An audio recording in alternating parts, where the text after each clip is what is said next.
Well, hi, everybody. Welcome, whether you're in the room or on Zoom. We're really excited to have you here today. The title of our presentation is Soaring to New Heights with SOR capitalized for Science of Reading. How can structured literacy support students with visual and other impairments? My name is Kate LeBlanc. I have shoulder length curly hair and I'm wearing black pants and a black blouse with some white polka dots today. And next to me is Hi, everyone. My name is Ellen Barber. I use she, her pronouns, and I have brown hair that's up right now. I'm wearing a black top with a colored blazer, and I'm very excited to be here today.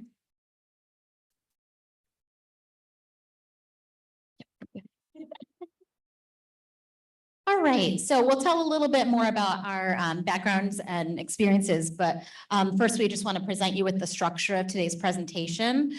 We're going to be going through some of the basics of structured literacy, as well as some of the characteristics of structured literacy. We realize that we're all coming from different backgrounds and experiences with students with visual impairments and other impairments as well. So we want to get through some of the info, and we all have different connections and experience levels in terms of academics and that pertain to literacy. So we also want to give some more sort of down and dirty examples and perspectives from the field, what this looks like both in educational context as well as school context and home context as well, which is really important. And to that end, we also want to speak about some home and family resources. All of that being said, we sort of have a lot of information to go through, and so we will be speaking at a relatively quick clip, and we're going to be providing some broad themes, some specifics too, that there will be maybe more specifics on the slides than we actually get to, but we want to make sure that you're presented with all of this information. Okay. And so we want to also center our own experiences and our interests, so you get to know us a little bit more personally. Ellen and I actually have common professional background experiences. Both of us have experiences both working in public and private education with learners of all backgrounds, all grade levels, elementary, middle, and high school. And so we come to that with both general ed and special ed experiences and experiences in reading. And so we each have different current professional areas of focus. While we both work within the secondary program, I also work within admissions, and my focus as a teacher of students with visual impairments is on evaluations, whether it's vision evaluations, learning media assessment evaluations, or educational evaluations like academic achievement. Thanks. I'm Ellen Barber. I am a speech language pathologist here at Perkins in the secondary program. Prior to starting at Perkins, I was a special education teacher in a different program. And Kate and I, this idea and our found passion for literacy came from a conversation that we had in the parking lot right outside of here. And we just found that we both have such a desire to help support everyone to be really excited about reading, but also get the instruction reading that every single person, regardless of their ability, deserves. So with that being said, oh, sorry, I forgot you had to click there. We wanted to start with just a few bullet points to frame our conversation that we think are really important to keep in mind as we move forward here with the content. Like Kate said, we are going to be throwing a lot at you. It'll go at a quick rate, but really the purpose of this is to give you a primer for some of the things to look for, get familiar, or introduces some of the vocabulary that comes when you hear people talking about reading and reading instruction. So of course, the first bullet point says every child can learn and is unique. And while teaching and presentation might look different, every single person, every single child has the ability to learn and grow. The second bullet point says visual impairment is a spectrum, and reading challenges can be considered on a spectrum too. Intervention and early intervention is critical when it comes to reading instruction, and that's why we're here right now talking at this conference. Again, we just want to expose and to give you a little bit more information on a lot of the vocab that you might see when it comes to reading, so that you're prepared and you know kind of what to look for when you're starting future like reading intervention, but also ways you can start incorporating that into your daily lives if that's if that's a goal. Growth, the last two go together, growth mindset and knowledge is power and fuels advocacy. I mean, we're all here on a Saturday morning / afternoon. So growth mindset and we're all learners. We're clearly all here for a reason. We're here to learn. And taking that knowledge and understanding that, okay, more research might be coming out. There are some things that we might need to unlearn as we move forward is something that's really important and something that I, as a professional, have had to go through a little bit just to figure out kind of what the best way to support all learners is. So today is a lot. There's a lot of information. So take what works for you in the current moment. It might be one nugget of information. It might be the whole presentation. Probably not. I won't give myself that credit, but just take what works for now. Recognize trustworthy resources. And then, of course, parents, you are the primary expert of your child. While you have professional expertise through whatever programs your child might be in right now, you really are that primary expert. And we want to keep that in mind as we're going forward. So what is the science of reading anyways? I am going to read this very long quote up on the slide because I think it is really important to ground ourselves in what this is. So it says, the science of reading is a vast interdisciplinary body of scientifically based research about reading and issues related to reading and writing. This research has been conducted over the last 5 decades across the world and is derived from thousands of studies conducted in multiple languages. The science of reading has accumulated in a preponderance of evidence to inform how proficient reading and writing develop, why some have difficulty, and how we can most effectively assess and teach, and therefore improve student outcomes through prevention of and intervention for reading difficulties. And this was taken from the Reading League. And why I want to ground us here is that particularly in the Massachusetts area, the Boston Globe just did a huge series of articles about the science of reading, about reading instruction in the Massachusetts setting. And I really just want to hone in on this fact that the science of reading is not something new. It's not a fad in education. It is something that has been really well researched. It's something that has been around for a decent amount of time. And that's why that research base is so important. So right now we want to talk a little bit about that terminology.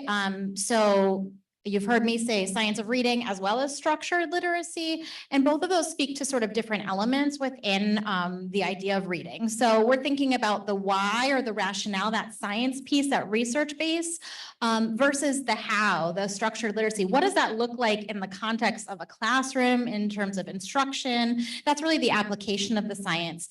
Now, I tend to sort of focus more on the structured literacy component because to me, that's more of a broader view. When we think of literacy, we're not just thinking of decoding single words, understanding letter sounds, things like that. We're thinking about also writing and speaking, the literacy of different content areas when we're thinking about high schoolers as classes become more departmentalized and different things like that. And there are some other related terms in the field as well. Sometimes we see an even broader term of science of learning. We talk about brain-based learning and some other things as well, especially as time goes on and more focus is put on, especially in the media in terms of reading instruction. Thanks, Kate. So the next quote is just really honing in on this idea that the teaching of reading is something that needs to be explicit. And this quote says, human brains are naturally wired to speak. They are not naturally wired to read and write. And I just want to expand that term speak a little bit more. We're naturally and intrinsically born with this innate desire to build connection with other human beings around us, to communicate in a variety of different ways that goes beyond spoken language. But that's something that our brains are born with. Reading is a system that we as human beings created and is something therefore that needs to be taught and explicitly taught to learn.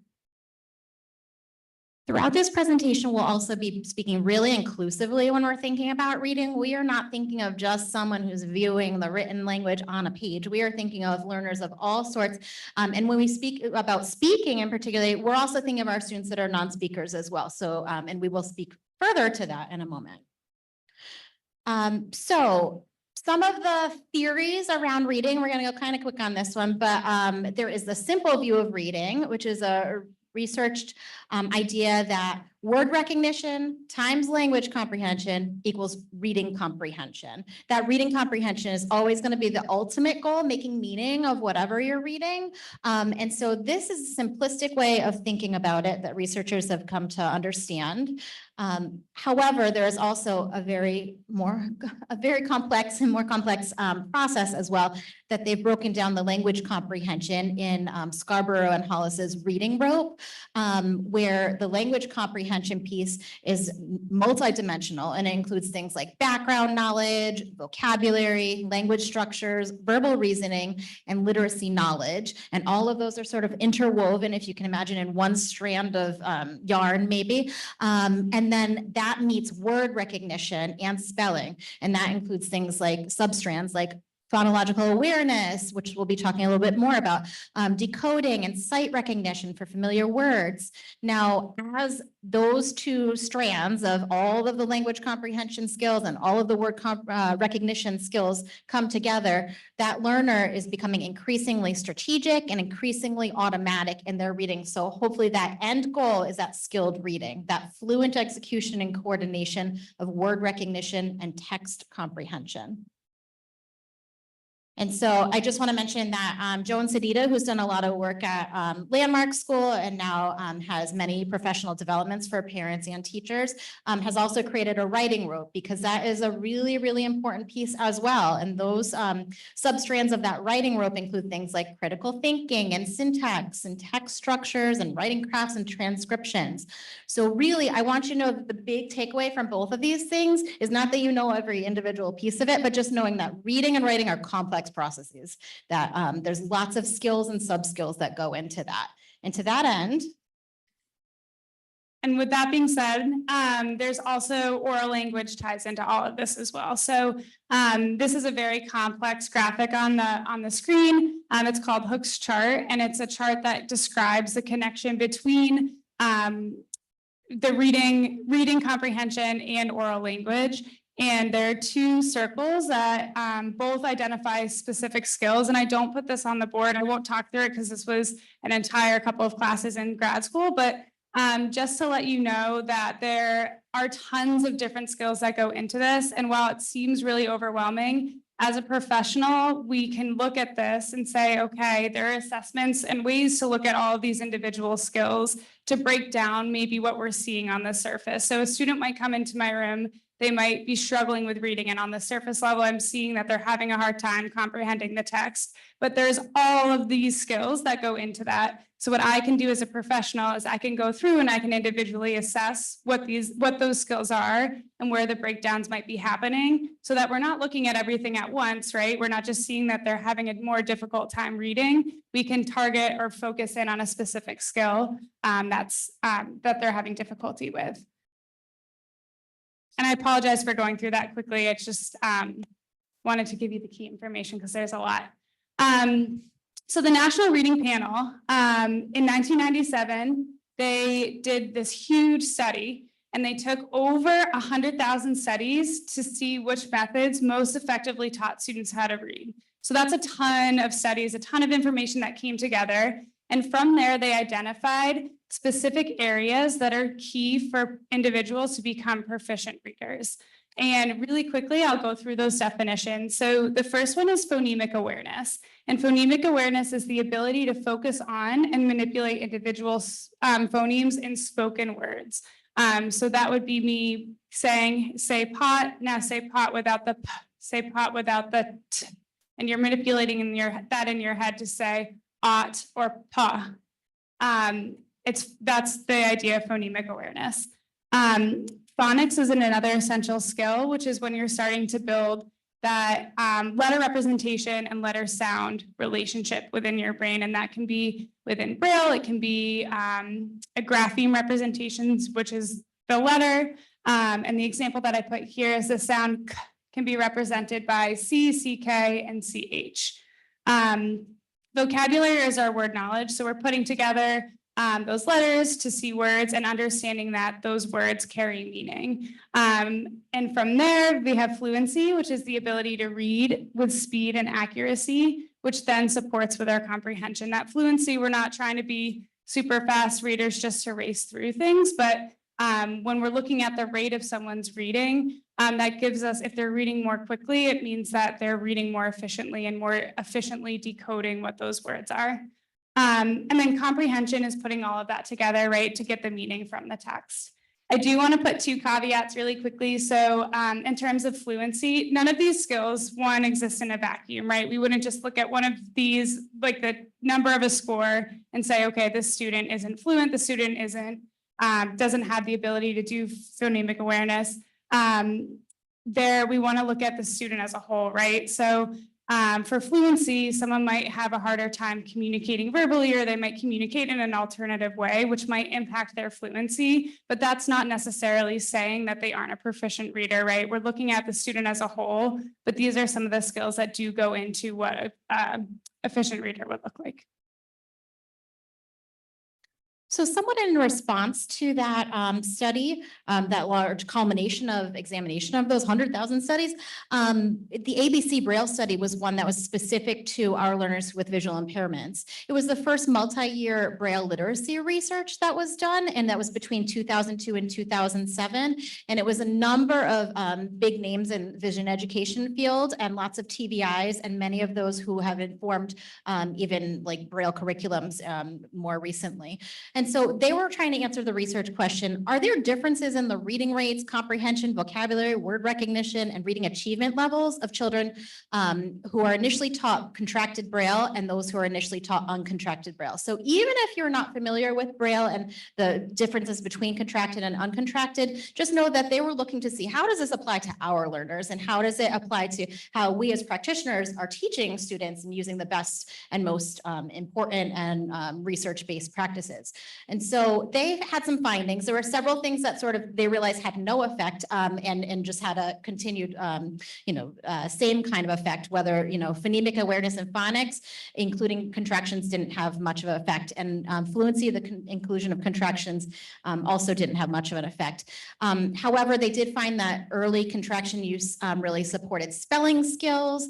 And they also, I think this is probably the biggest takeaway, they found that the areas of vocabulary and comprehension were really areas of challenge for our Braille readers. So that's important information for us as practitioners to inform our instruction. And this study actually really felt like a call to action for TVIs to address these critical reading skills. I'm heartened to know that when I go to different conferences as a TVI, I hear from researchers in the field, and the message is always clear that TVIs, Braille teachers, are reading teachers, and that's really, really important. The other thing that is really encouraging is that there is continued research in the field as to specifics with contraction use, Braille use, just sensory use in terms of literacy for students with visual impairments. So that is ongoing.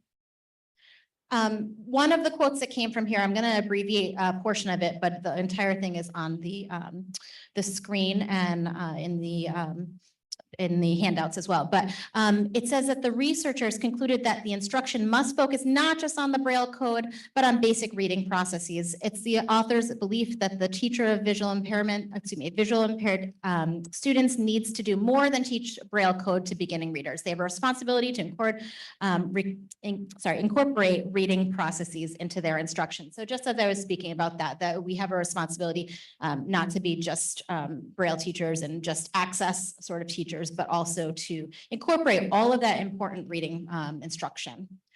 Now we want to add a note about dyslexia because that's sort of on our mind as we think about reading inclusive practices. The International Dyslexia Association has defined dyslexia as a specific learning disability that is neurobiological in origin. It's characterized by difficulties with accurate and/or fluent word recognition and by poor spelling and decoding abilities. These difficulties typically result from a deficit in those phonological components of language that is often unexpected. That's pretty much a key word there, unexpected in relation to the other cognitive abilities and the provision of effective classroom instruction. And secondary consequences might include problems in reading comprehension and reduced reading experience that can impede growth of vocabulary and background knowledge. So we want to affirm and acknowledge that dyslexia is certainly an impact for some students. This is the portion of the presentation where I wear two hats. I, as a professional, but also as a parent of a child with dyslexia. So I'm happy to answer more questions maybe after if anyone has specific questions, but we're going to briefly go through like a very brief history. You should know that dyslexia in the beginning was called word blindness. However, you know, researchers found that this is not a vision problem. And, you know, eventually, finally, that word blindness language kind of fell off and it became known as dyslexia. And in 1975, the Educational for All Handicapped Children Act passed, and that was the first inclusion of learning disabilities, including dyslexia. And you'll notice that also it mentions Samuel Orton and Anna Gillingham and Bessie Stillman. They were researchers and practitioners at that time who published some remedial reading training. So if you've ever heard of Orton Gillingham, which is still a methodology, not a curriculum, but a methodology that is used today. You should also know that early indicators of dyslexia include a deficit in the individual's phonological system, which spoken language is heavily reliant on. Things like a speech delay, diagnosis of a speech sound disorder, a diagnosis of a developmental language disorder with evidence of phonological weakness can be early indicators in young children. There's also a major impact of family history and potential co-occurrences also with other learning disabilities like dyscalculia, you know, writing disabilities, things like that, ADHD as well, and working memory challenges, among others. I think researchers are finding new things brain-based all the time as they continue to study how our brains work. I'm going to pass it to Ellen for the spoken language work. Yeah, so just to kind of reinforce what Kate was saying, there's a lot of information on this slide too about specific early indicators that are evident within spoken language that can potentially predict dyslexia as students get older. But the main takeaway I want you all to go with from this slide is just that since 1925, we've known that spoken language has indicators to predict dyslexia. It's been around for a while, and there are specific kind of patterns that can predict like red flags almost for dyslexia moving forward. So thinking about vision dyslexia, there are some common misunderstandings. You know, writing letters and words backwards, people sometimes jump to that conclusion that like, oh, that's a vision problem, and that is not true. Letters and spellings have not been connected to speech sounds as recognized by the brain. It's almost like a miscoding in the brain, not an issue with the eye, the optic nerve, anything like that. And you know, the idea of visual perceptual problems causing reading disabilities has also been disproven. It's a phonological language processing issue, not related. And also, you know, in the past, people have been recommended things like colored overlays or lenses, and there's no strong research to support their use. And to that end, there's a joint statement from we have the captioning right here, the American Academy of Ophthalmology. And they've said that there's, the evidence does not support the concept of things like vision therapy or those tinted lenses or filters to support learning disabilities. So the thing is that there can be co-occurring situations that are visual with students. You know, there can be eye tracking issues, there can be eye teaming issues, things like that. But the dyslexia itself is separate. Sorry, there we go. Okay, my favorite topic. So now thinking about AAC and literacy. So AAC is augmentative and alternative communication. And we all use AAC in some capacity. Even just gesturing is a form of AAC, but that can range all the way up to individuals who are using high-tech devices like an iPad or a tablet to communicate and use pre-programmed phrases. So the reading rates for individuals who are AAC users are pretty low, but there is a growing body of research that is showing that that rate of reading and the ability for individuals who use alternative methods to communicate does not match how that students can learn how to read. So The second bullet point here says, with appropriate modifications for learners who do not speak, the process of learning to read is theoretically similar for children who use AAC and children who are typically developing. So those skills that I talked about at the beginning of the presentation, the phonological awareness, the phonics, those are still skills that should and can be taught to students who communicate in alternate ways. Dr. Karen at Penn State is coming out with some really, really wonderful studies and research where she is teaching individuals who are non-speaking or minimally speaking using the science of reading to grow their literacy skills, which if we think about it, while some students might use a picture representation on a device to communicate, if they have the ability to access an alphabet to spell things out, if they have the ability to look at a word and use that word to communicate rather than a picture, that can be more concrete for a concept like want, or a concept that isn't as concrete as like maybe your spoon when you're requesting a spoon. So these on her website, and there's also, I put this in the notes, so you'll have access to this resource. She gives video examples for how to do this with an individual who uses an AAC device, a high-tech AAC device with, I believe, eye gaze to support. So he's using his eyes, which if someone has a visual impairment, I'll show an example of an alternate way to do this from someone who I'm working with at Perkins, but a way to introduce letter sounds, how to master letter sounds, learning to read, and then learning to spell.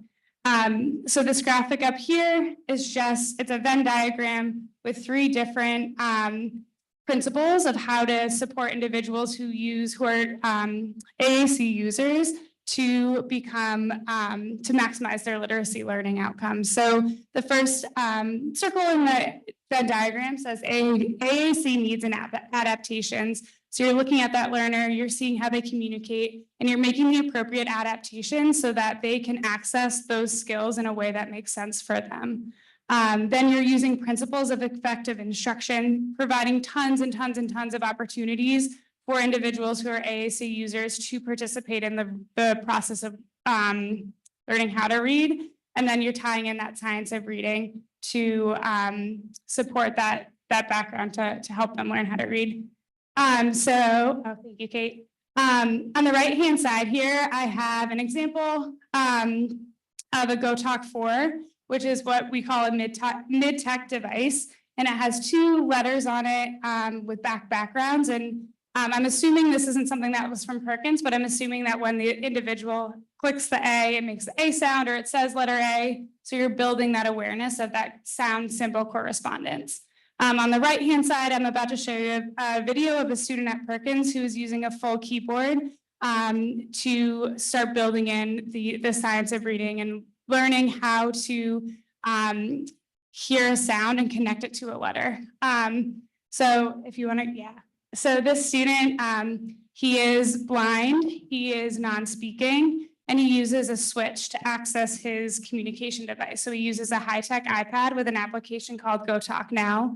And what you'll see is as he's clicking this white button on the left-hand side that scans through, and he'll hear every single letter. And when he hears the letter that he's looking for, he'll click the button on the right-hand side, the orange one, to go into that row, and then again use the white button to scan over and select the letter that is being asked of him to, or the sound that he hears in the word. It makes more sense when you see it, I promise, or when you hear it too. So we'll watch it and then we can talk about it after, but just wanted to give you some background of him.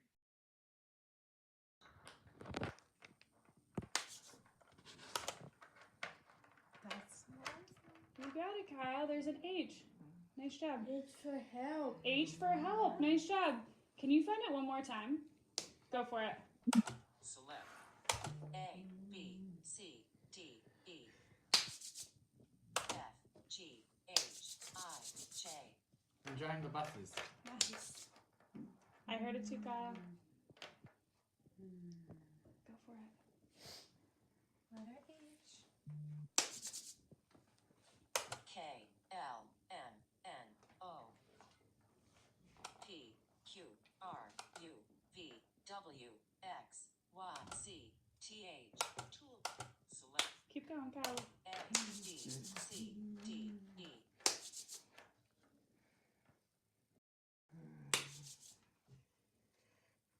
Kathleen, remind us, what does the word help start with? H. Kyle, so we're listening. That was another student encouraging him. G, H, I, J. K, L, M, N. Hi, Kyle. I know. Keep going. P, Q, R, S, T.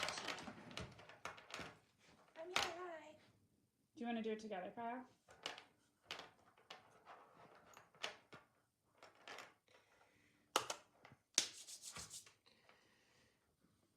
Are you thinking about a different one? P, Q. You're thinking of Q? So got it the first time, he didn't get it the second time, totally fine, but we kind of talked about that after with that explicit instruction, but definitely wanted to provide an example of a student who is more of a complex communicator, who is still accessing the science of reading and building his literacy awareness. Just to give a caveat, he is like such a proficient scanner. He has been practicing with this system for a really long time. And we're just starting to introduce some of these literacy concepts to him. And he's been doing really great, but for this full keyboard is something that is starting to work for him, but might not be the appropriate mode of literacy intervention for a different AAC user. You might start smaller or with different letters that are more appropriate for that student, like maybe K for his name, or for the name or whatever it is. So yeah, I'll pass it on to Kate. Okay, we're gonna, are we on the right? Sorry, just double checking. So we're gonna start talking a little bit more about like the practical side of things and how that looks in a classroom, things that you can maybe better understand as you go through the IEP process, maybe requests from your educational teams, and maybe you might see in a classroom, and, at home items as well, home considerations too. However, we want to sort of make sure that we're all on the same playing field and we have these considerations that we want to address. We want to recognize that people may have different timelines of skill acquisition as they're moving through the literacy process. We also want to recognize that there are different modifications and accommodations to support aspects of literacy. When we mentioned earlier that, a text, if I'm mentioning text, it doesn't mean just handing a child a book. It means that we're putting that text in the hands of the child in their mode of communication, their mode of literacy, whether it's Braille, whether it's auditory, however they're learning. And actually recognizing that there are different sensory channels for access is really, really important for our learners, whether it's visual, auditory, tactile. A learning media assessment can really inform that process. But we want to recognize as we go through these principles of structured literacy that we are talking, again, inclusively of all of our learners. So the first characteristic, I've said this already a lot during the presentation, but that it's evidence-based, right? We want to make sure that things are backed in research. And what this means for you as either parents or practitioners in the field is that you're looking at it with, now that you have these terms in your mind, you can say, okay, I know that 100,000 studies at this one time from this study identified these areas, and maybe this program has it, or maybe this program doesn't, because there are programs out there, tons and tons of programs about reading, or for reading skill acquisition that address some of these skills, all of these skills, or none of these skills. So just giving you that critical, or the knowledge to support in critically analyzing what interventions are being used by your children or with practitioners at school. And Kate and I tried very intentionally to not include any specific programs within this presentation because it's not about the program, it's really about the skills that the program are focusing on. So explicit, I've also said this a lot too, just making sure that when reading is being taught, it's being done so in a really explicit way. Explicit feedback is being given instead of saying good job, saying, hey, I heard you say really well, like giving that reinforcement that what they're doing is well, but tying it to that specific skill too. And that goes for vocabulary instruction too. So this quote on the bottom, I'm just gonna, actually, that's okay. The quote on the bottom says, explicit vocabulary instruction relevant to a given text leads to better reading and listening comprehension. Students learn bad vocabulary differently when they are explicitly taught both individual words and word learning strategies. So we just really want to make sure that that reading is intentionally and explicitly taught. And Kate has some examples.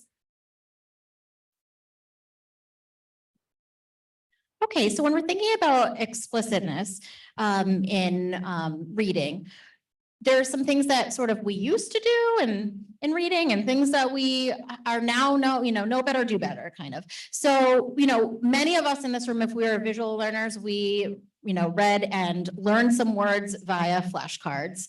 And so on the left-hand side, we've got a flashcard that's got a picture of a sheep and it says sheep underneath it.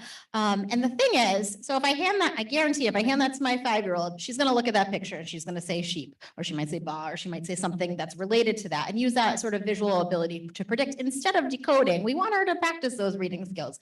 And so another example of using explicit instruction is using things like sound boxes where we're breaking words into sounds. We're thinking about how can we apply this to the actual act of reading and be able to apply that same process as time goes on with new words. Another example of being explicit is using a word wall. Now, in many kindergarten classes and many elementary school classes, when I walk in, there are words on the walls. Now, my Braille readers and my students that are totally blind and visually impaired and can't read at a distance, that is not accessible. That is not explicit instruction if the teacher is only referencing it or maybe not referencing it and just assuming that people are incidentally, receiving that knowledge of that word because it's just posted on the wall. So making sure that we have personal word lists, whether that's in Braille, whether that's, an auditory button that a student is pressing, whether that's in large print or technologically digital for that student to access is very, very important. And also referencing it, being explicit in our instruction, saying, okay, now we're referencing this. Oh yeah, it's the third word on the page. Oh yeah, what does it say? Yep, you're looking for that word. And being really, really specific and explicit in our language as we instruct as well. We've got 3 examples here of students working with encoding and decoding practices. The one on the left, that is my child, and she is using a sound box and she's using a multi-sensory example of a Elkonin box where she is using chips, and every time she hears a sound in that word sheep, she's saying shh, e. And every time she, encodes or decodes those sounds, she is moving up that piece. And she is really working at that. Now, we also have a student who's in the middle who is using magnetized letter sound pieces, and they're forming a word as well. Those are large print as well as have Braille overlays on those. And then Ellen's going to share about a digital sort of tutoring tool that she used that worked really well. Yeah, so my student that I use this with, he was obsessed with the Bruins. So he was a visual learner. So, but I just wanted to put it here to show that you can make this super fun and super individualized and tie in student passions.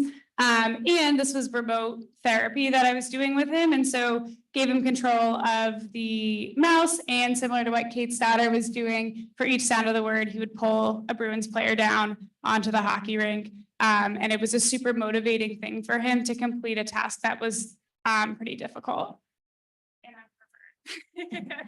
I love that example because there's so many things that we can do for students who have CVI, students that have, that's okay, students that, thinking about preferred colors, preferred objects, even that motion and movement that can elicit their vision, if they have some usual vision, things like that, that it's just great to like personalize things in that way. Another note about explicitness is that, that feedback, that element of giving feedback to students is really important. And when we're thinking about accuracy in students' reading abilities, I want to just give this example. This is from an advocacy group, Decoding Dyslexia. We have a local chapter. They're usually statewide chapters. This is from the Kansas chapter, but they show a passage that is from Charlotte's Web, and they've taken out 20% of the words from this. They've put blank spaces to represent represent omitted words to simulate slow, effortful reading with 80% accuracy. And just visually, it looks like kind of a mishmash of words and missed words. And you can imagine someone who's reading this, or this is how they're interpreting this, they're skipping, or maybe they're having some errors in those words. You can imagine the effect on someone's comprehension of that passage and understanding of what it means. And this is the same passage where it's 95% accuracy. So it's a 100-word passage. There are 5 words only omitted. There's much more of that explicit, explicitly correct text there. And it notes on the bottom that even 95% accuracy can interfere with comprehension. However, this is a really important one because if we're thinking about the feedback and correction that we give to students, and we're thinking about that explicitness and supporting them in being able to decode so many words, we also want to think about that on the side of IEPs. For those of us who've read IEPs and written IEPs and are working as a team, as a parent, as a practitioner, thinking about these, we want to think about those percentages and think about how explicit and how we are focusing on accuracy with our students to make sure that they're really understanding if we're trying to get to that main goal of comprehension for text reading.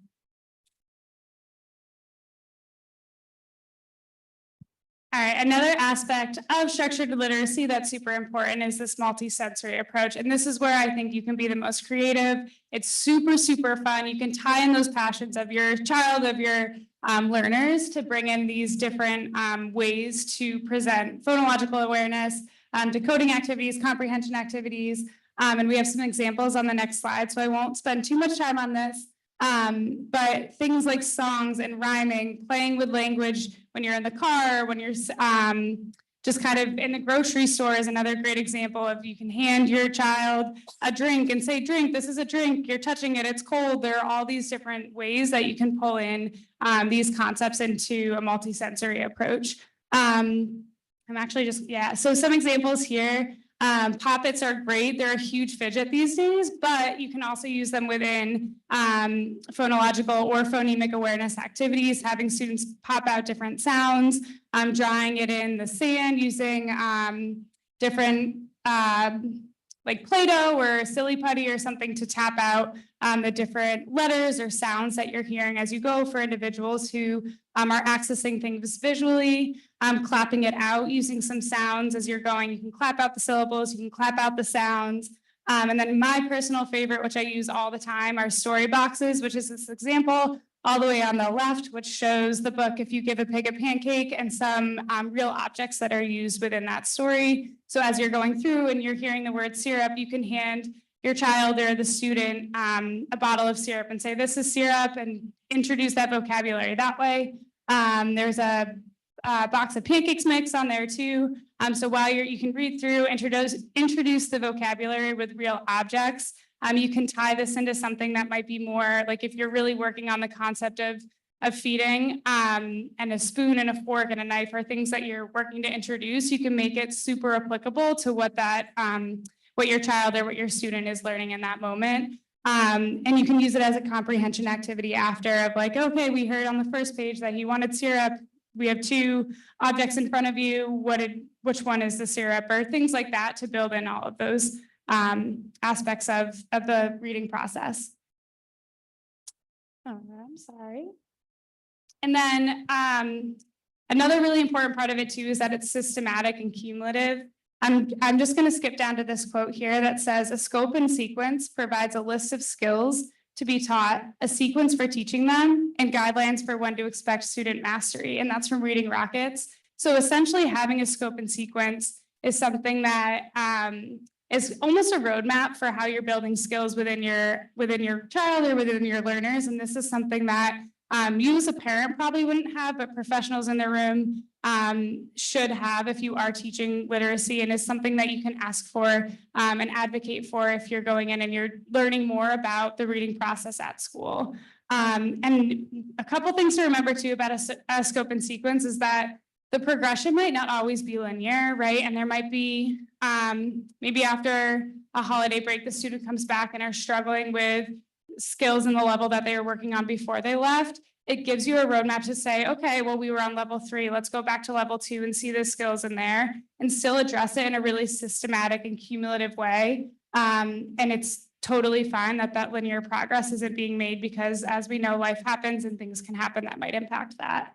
And this is just an example of what a scope and sequence may look like. So on the left-hand side, there's some concepts that the student might be learning within that particular level. So vowel sounds, consonant sounds, syllables, and then on the right-hand side, in this particular scope and sequence, it's talking about particular sound syllable correspondence. So those graphemes, A makes for apple, and going through those specific letters within this level. Another characteristic of structured literacy is their approach to sight words. So there are several associated terms with sight words. There might be sight words, high frequency words, dolch words, and fry words, and power words. And all of these refer to words that are used very often. They are sometimes, typically in the past, people have relied on memorization, those flashcards, things like that. And the idea that structured literacy has is that portions of these words are actually decodable, are actually readable. And so if a student is able to use their good reading skills and decode at least a portion of it, it kind of frees up some cognitive space there for memorizing the piece that needs to be remembered. And so this HeartWord approach, it's the benefit of learning how to decode portions of words within these high frequency words that are predictable and follow the rules. And the other thing that we also consider is that high frequency words does not have to be a particular list by any means. It can also include words that are high frequency specific to your learner. So for instance, if your child's brother is Dan and they're saying Dan all day long and they're writing it, maybe they're writing Dan a note, maybe they're saying it, they're hearing it, that's going to be a high frequency word for your learner. And so that's going to be one that they remember very well. And the thing that sight words in structured literacy is not, it is not guessing, it is not memorizing, it's not predicting, it's not using or over relying on context clues to know what that word is. However, it's developing that automaticity with that repetitive practice and understanding and exposure and direct instruction as well. So this is probably my favorite characteristic of structured literacy. It's decodable texts. And again, a note about what defines a reader. Readers are accessing text in lots and lots and lots of different ways. And texts are provided in lots and lots of different ways, not just visually, braille, auditory, all of that good stuff. And so the idea about decodable text is that they are stories using taught reading patterns and sight words. So for instance, if the scope and sequence that a student is privy to is using short vowel sounds like and cat, and they are learning all of those, then the decodable reader is a text, a story that they're listening to, that they're reading, that they're practicing, that has that particular syllable type in that. Now, previous to this, and still in some areas, we're using leveled readers. You might have heard like, oh, the student is reading at a level G, the student is reading at a level I. Now, we sort of, again, know better, do better. And we've got some strategies that we have found and disproven in terms of working. So picture cues, a student over relying on those pictures, like we mentioned before with the flashcard, that's not helpful in terms of having a student decode words. Memorization, gosh, my kids like memorize books like crazy and they'll say it again and again. And I'm like, hey, but let's look at the words. Oh, we changed a word, or here, it's not that, repetition and guessing. We're not doing that. We want students to view themselves as successful readers when they're reading these learned patterns, which is why we provide things like decodable readers. And that's actually a subset of text. You can Google decodable readers and there's lots of different providers of those. Now that is not to say that a student cannot pick out, Diary of a Wimpy Kid if they're still working on, smaller syllable types, because we want that good exposure to vocabulary. We want that good modeling. We want those good read alouds from parents comments at night from teachers in the classroom, from things like that. We want exposure to different sentence structures and expressions. That's really important still. And level readers do have a place, but it might be a little bit later in the journey. So for instance, these are trade books that you can find in bookstores and on Amazon. Sometimes, you know, if you put in like beginner readers, you'll find these like I Can Read books, Step Into Reading books. And I'm always kind of surprised and shocked that like at those early levels, like level 1, level 2, whatever they have, that there are some really tricky words, like really multi-syllabic words that students, you know, if you're expecting like, oh, my kid can practice this or can read this word because it's at a lower level, it might be really frustrating, to be honest.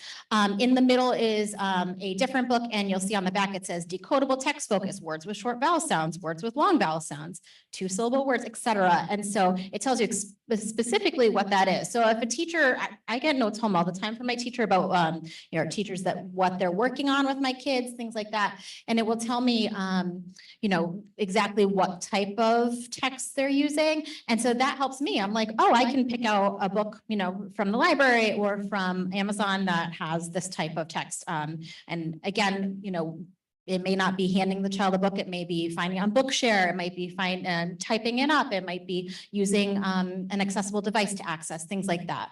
And on the bottom is Bob Books. Those are a different type of book that also has specific syllable types and is really in line with structured literacy. So this is from that middle book. This is from the Heggerty program, and you can buy these books separate. It's one that I personally purchased for myself.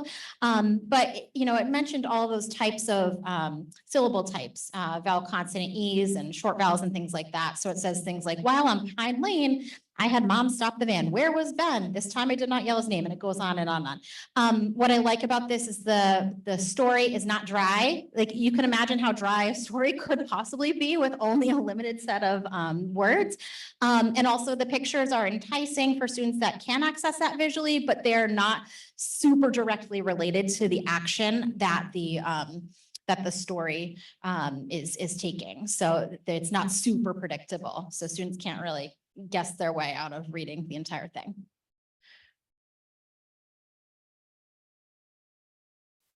Oh my gosh. Yeah. Wow. Okay. We've got lots. So we're going to just sort of jump through a lot of these. So we've got characteristics of structured literacy. Assessment. It always starts with assessment and using that information to drive decision making. We're going to jump into perspectives from the field really, really quickly. Phonemic awareness.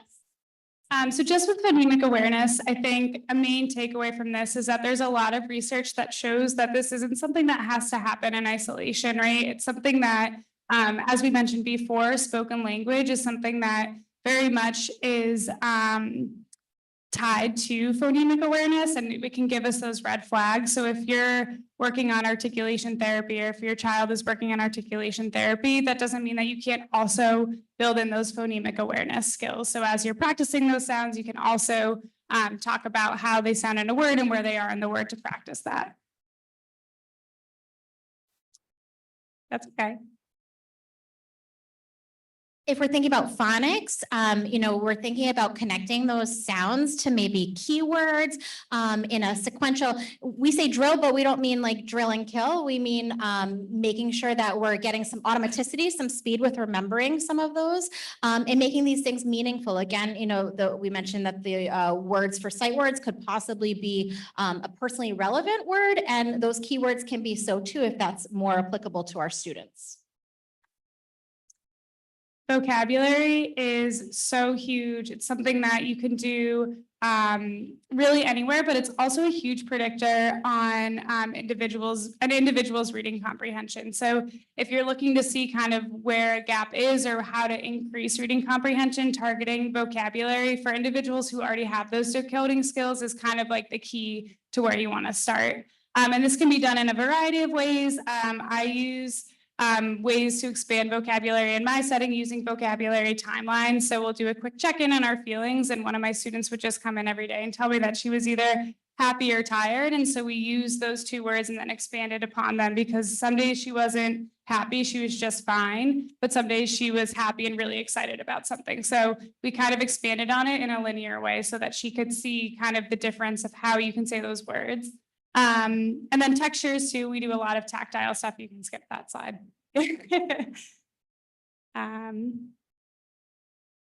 Also, vocabulary is pretty important as well. Thinking about making lots of exposures to different vocabulary, making it fun and playful, whether it's games or jokes or puns or words of a day, and having opportunities to generalize that use of vocabulary throughout the day and throughout different settings is very important.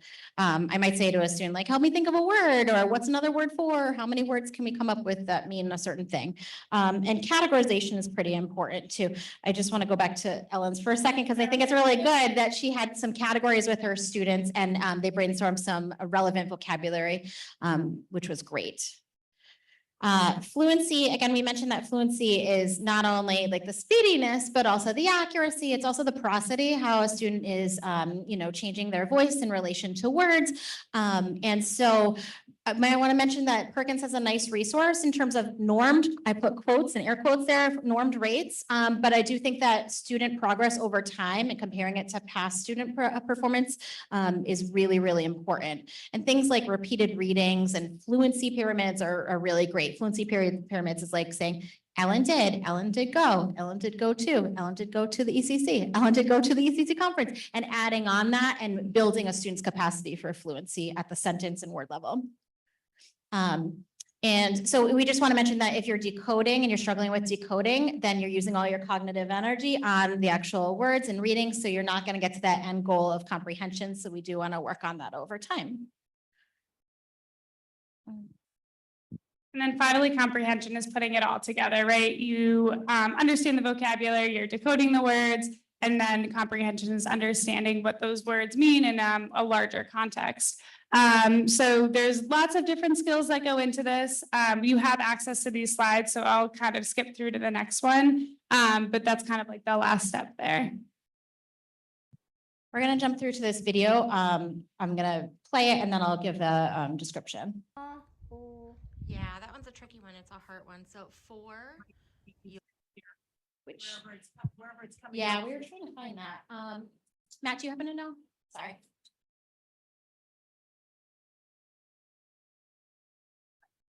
your safety, please. I see a word. Yeah, you're right. That's the please. What's the next word after that? Might be yours, actually. To be honest. That is We're gonna attempt, and if not, no problem. That I one's a will tricky one. describe. Yeah, that one's a tricky one. It's a hard one. So for your That's okay. safety. If you have access to this is just a very short video. Oh, thank you. Very short video of my 5-year-old. We're at a farm and we're using some environmental print. It's really important to think about our students' access and think about transition and applying these reading skills to things. And so we're at a farm and there's a section that is like roped off and it says, for your safety, please do not enter or touch equipment. Now, my 5-year-old cannot read, touch equipment, things like that. Even please was tricky. But we got to do, and then she needs some help. And I shared like, oh, well, she said, duh, and then she had trouble with the O sound. And I just said, that's the hard part. You know, you don't know it yet, but that O means ooh in this case. Isn't that funny? So then she was able to put D and D and ooh together to make the word do. She was able to decode not because she was at that level, which is great. And I knew that about her from the information her teacher gave me. And then once we got to the rest and I explicitly told her the rest of the word, she was like, oh, we can't touch it. And then she goes on this extended discourse, if you get a chance to hear the video, about like, oh, do not touch it, do not go under it, do not, it's dangerous. Like she goes into the whole thing. And so this environmental text, while she had visual access to it, I would do the same thing with a student if I brought one of my students to this farm as well. And I'd say, oh, you know what? I noticed this, a word or a sign, and it's very important for us. It says for your safety, please do not. And then I see the letters N-O-T. Can you help me out with that? I might verbally use spelling, and that's something that I do as a parent. And I think is important for us, especially with our learners who are visually impaired, to verbally and audibly describe that spelling piece. Because even for our Braille learners, as they're learning contractions, it's very, very important to Thank you. I'm hurrying that, I promise. To describe. And so these environmental texts, they provide, like a really, really meaningful in the moment kind of experience. I do it with my other daughter at the MFA a lot, like see, again, safety signs or like, signage. And again, you know, you can always, auditorily share that information as well. So last push, last 30 seconds. We wanted to encourage you to lean into your child's interest when we're thinking about literacy, whether it's spelling, whether it's reading, whether it's decoding, text, the formats, labeling items and accessing text in that way, learning to spell those personally relevant words, writing up preferred topics. I sometimes give my kids tasks and I'm like, oh, if you want me to buy it at the grocery store, you got to write it. You got to practice. And sometimes I've got a kid who's Googling things to find this correct spelling. So I buy it. But, you know, things that are meaningful that you can encourage within home, verbalizing that spelling and decoding. You do not need to be a reading specialist or a parent or as a parent or a perfect reader yourself at all. That heart part, make it up. You know, that's a phrase that's used in a lot of schools, but you can be like, hey, I'll do the first half of that word. You do the other half. Oh, here's how it's spelled. It's like, oh, do you want me to practice it? Do you want me to tell you? Things like that. Have fun with your child as a reader. Be a great model for them by encouraging them to read and reading for them, and affirming their literacy skills as you notice them, and enjoy watching their growth as most importantly. School-based action steps, things like finding out what literacy curricula is being used, what your teachers are doing, what kind of assessments are happening, connect with your local CPACs, the Special Education Parent Advisory Councils. Ask questions about your child's specific literacy skills and how they are being addressed as they should be being addressed. Connect with your TVI, your SLP, other team members, and encourage and support educational professionals in their professional development in the science of reading. This is really new for many people in the term of science of reading and the focus on it in this way. And schools have not always done what we know to be best practices now. So encourage and support your teachers who are in many times like sort of going out on their own to learn these concepts and skills, which are so critical to all of our students. So we have lots of recommended people and websites to follow here. And I'll just wrap it up. Thank you all so much. We have some key takeaways too. I know it was a lot of information. We went super fast, but hopefully you took a nugget or two away with you to support your advocacy moving forward, or just kind of your knowledge of what to look for when you're looking at your child's or your students' reading development. So thank you so much. I'm so thrilled that you're all here and have a wonderful last session.